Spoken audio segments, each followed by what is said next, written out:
So chest pain, now there are guidelines which have been proposed by the ACC and American Heart Association mention the chest pain suggestive ischemia is not just discomfort in chest, but it can be in shoulder, jaw and epigastric.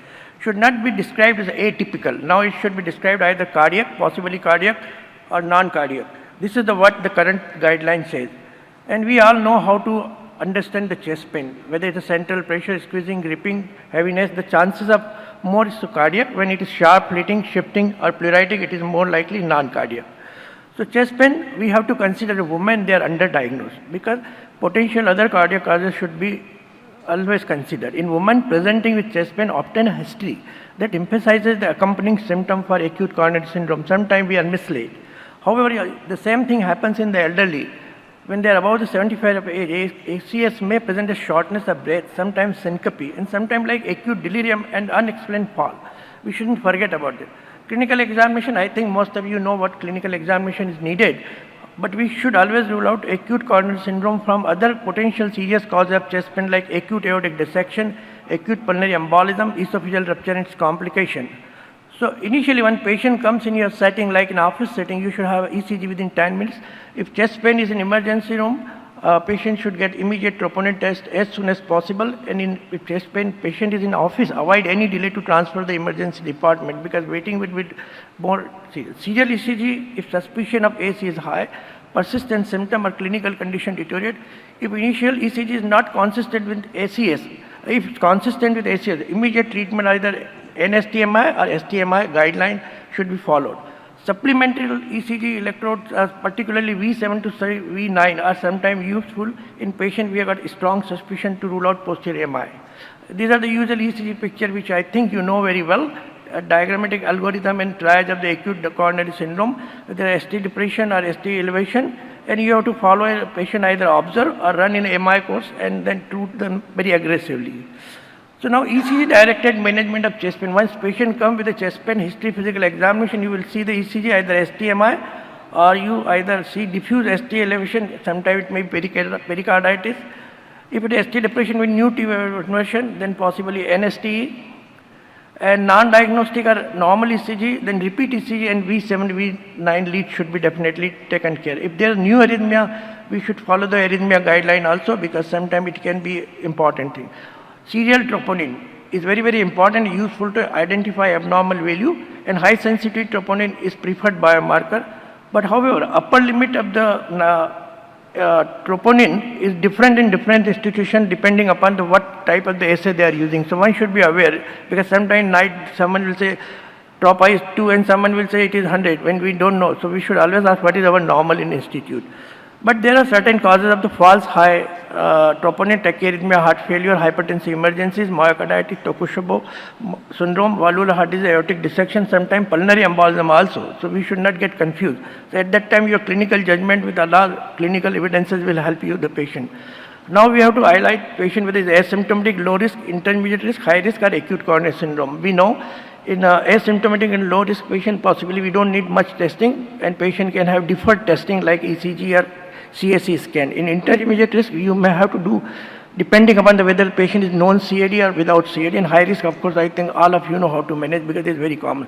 So patient coming with acute chest pain, history physical examination, ECG is class 1 indication. And then if there is non-cardiac causes, no further testing is required. But if there is ischemic causes, other cardiac testing may be needed. Like patient may have possible ACS, obtain a troponin, and aid your physical risk stratification, and then if patient has got immediate risk, further diagnostic work like including invasive coronary angiography may be needed. Then choosing the right diagnostic test. Sometimes no testing is required and option for delayed risk stratification can be done. Intermediate high, of course, the younger patient, less obstructive disease suspected, you may get CCTA, but if it is intermediate high risk and elderly patient, always go for the stress test and possibly in future he will require the angiography too.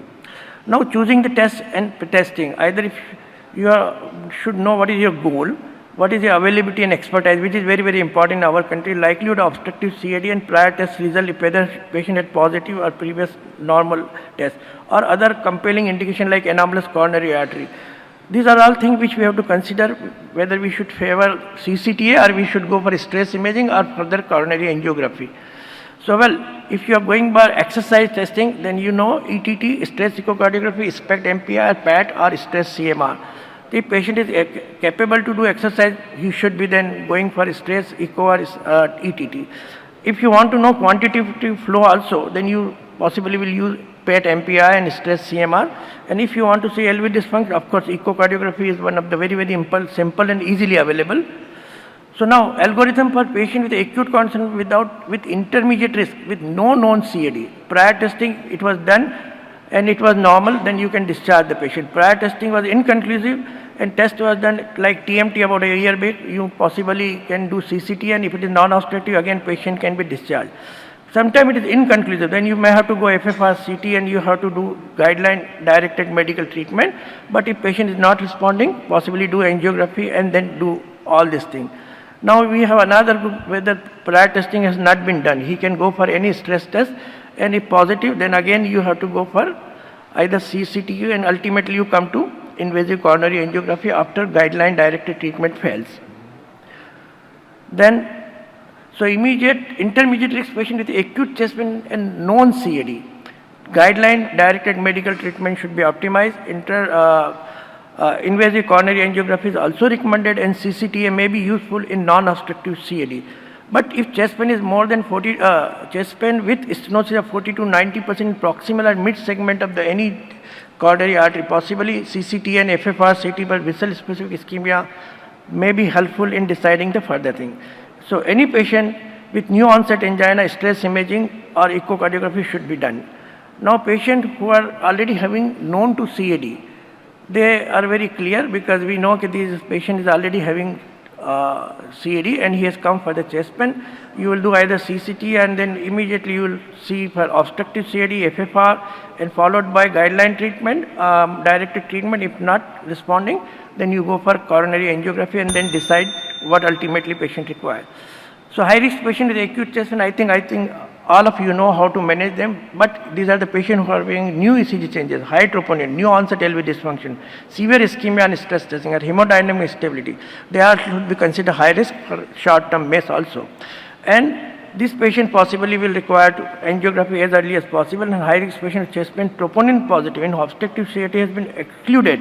Then we should possibly think of other alternative diagnosis apart from the coronary artery disease. Patient with prior CABG surgery, CCTA for graft stenosis is very helpful, and patient with prior CABG surgery acute chest pain but no SCS, then indeterminate or non-diagnostic stress test, then directly go for invasive coronary angiography. Acute chest pain with non-ischemic cardiac pathology, well, we have aortic pathology, pericardial pathology, endocarditis, transthoracic echo and other imaging modality will helpful. Now acute chest pain with suspected acute coronary syndrome, well, patient acute chest pain suspected acute aortic dissection, we have CT angiograph of chest, abdomen, pelvis is recommended, and transesophageal echo or CMR should be performed to make the diagnosis if CT is contraindicated or unavailable for them. Acute chest pain and myocardial injury have a non-obstructive CMR, Galmodino study like Minoka, and patient with myocarditis we can always rule out. Now I'll go a little fast. Patient with chest pain with no known CAD but he is stable. I think then all the tests should be done at the choice of patient and depending upon his clinical condition. And then evaluation of patient with chest pain. If intermediate high risk with no known CAD, all these non-invasive tests should be done first, and patient can do TMT up to 5 meds. He is reasonable to be ruled out. And then the conditions like Minoka, we know about the myocardial infarction with non-invasive, non-obstructive coronary artery disease. Maybe you do the sometime CMR and with galmodium, that will help you the patient to decide. In pathway for Inoka particularly, you may have to sometime do the coronary artery blood flow study by PAT and then will be helpful. And chest pain means more than a chest pain, high sensitivity troponin to be preferred, early care acute symptoms, share the decision making, Accompanying symptoms should be always important, and non-cardiac is in and atypical is out, and risk assessment should always be done. So, well, this is the last slide. So, ECG, now what is the evidence and gap for future research? So, technology acquisition of the ECG at home should be immediately transferred to any hospital. We should know about Minoka and Inoka more properly, and possibly we do the test for them. And machine learning algorithm may help sometime. What about the disparity and when risk stratification is tool for better outcome and trials to assess the diagnostic modality to eliminate the streamlined care and high sensitivity troponin should be more popularized. Thank you very much.